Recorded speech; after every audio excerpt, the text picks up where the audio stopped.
John Prendergast is a human rights activist and best-selling author who's worked for peace in Africa for over 25 years. He's co-founder of the Enough Project, an initiative to end genocide and crimes against humanity.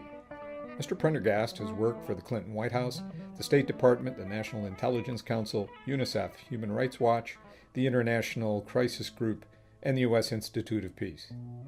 He's the author or co-author of 10 books, including the New York Times bestseller Not on Our Watch, co-authored with Don Cheadle.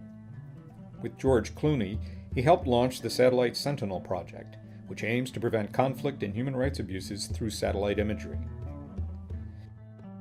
In March 2013, Mr. Prendergast was interviewed at Monroe Community College in Rochester, New York, following a human rights event where he was the featured speaker along with Salvadud, a lost boy of Sudan who founded Water for South Sudan, a nonprofit corporation which drills water wells in remote villages of South Sudan.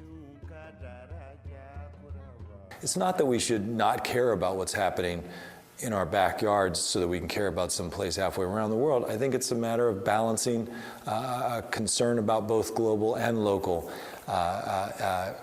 issues, and with an understanding that not everyone is going to take these issues up, of the difficulties and problems and challenges facing people halfway around the world, but they are clear and present needs, and they are many people who lived in South Sudan and were driven out of South Sudan as refugees, living in the United States now, so we're increasingly connected between South Sudan and America. And so there are many reasons why people are drawn to the story of the newest country in the world there in South Sudan, and why we ought to play a role. And I think the United States was very important in helping to build the international political will to ensure that South Sudan became the newest country in the world. And we are, therefore, I think, have a bit of a responsibility to say, okay, we helped birth this new country, let's now help it get on its feet. And that's not always money. Sometimes it's just being there with good advice, being there in solidarity, and finding ways to be supportive at critical times, critical junctures for South Sudan's early history. South Sudan has changed for the positive in the sense that it's a brand new country, it's less than 2 years old. They're just beginning to build governing institutions that we here in the United States take for granted. How will social services be delivered? How do you organize to make that work more efficiently? How do you structure the economy so investments can maximize return? How can you make sure that your security services are protecting people, not sometimes committing human rights abuses? So there's all these very basic questions you learn about in government and, in social studies class in 6th grade about what a government's supposed to do. Well, they're trying to figure that out now in South Sudan in the context of coming out of a war for 2 decades. So I think these are some pretty significant and serious challenges, but you've got so many committed South Sudanese people who are either there or coming back, like many of the lost boys who are coming back to South Sudan, who are trying to make a big difference in the development of their own country. The biggest challenge in South Sudan to building infrastructure is probably the level of corruption there. You have a lot of people who, and a very small number of people who have tried to take a lot of the country's resources, but slowly but surely, it's a new country. They're building institutions, building processes, building oversight mechanisms to guard against that corruption. And so in the meantime, a group like Water for South Sudan, where you can circumvent a lot of that crazy bureaucracy and corruption and deliver assistance straight to the local community that needs the help. And that's the way I think, to deliver services at this point in South Sudan's history. Water for South Sudan has an impact that's far beyond just providing water.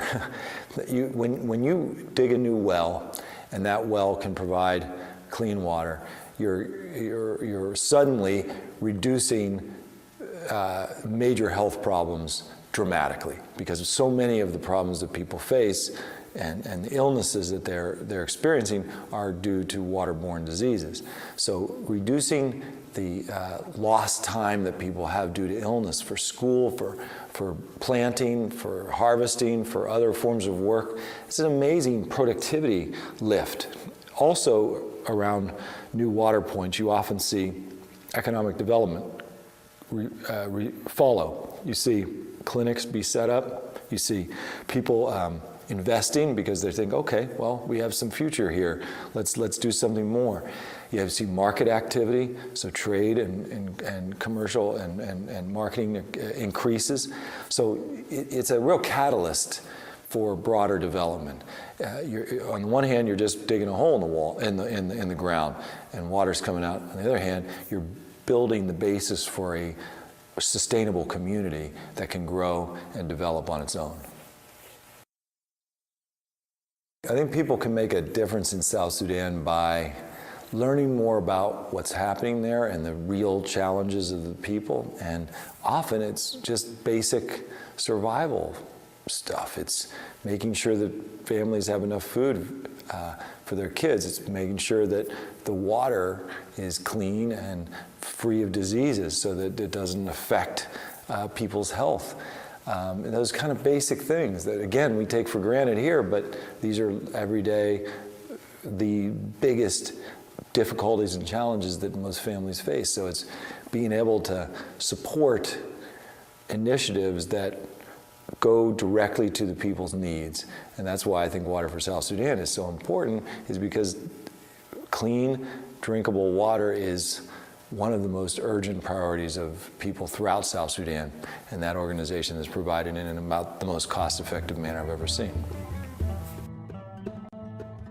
For more information and to get involved, visit the Water for South Sudan website at www.waterforsouthsudan.org and the Enough Project website at www.enoughproject.org.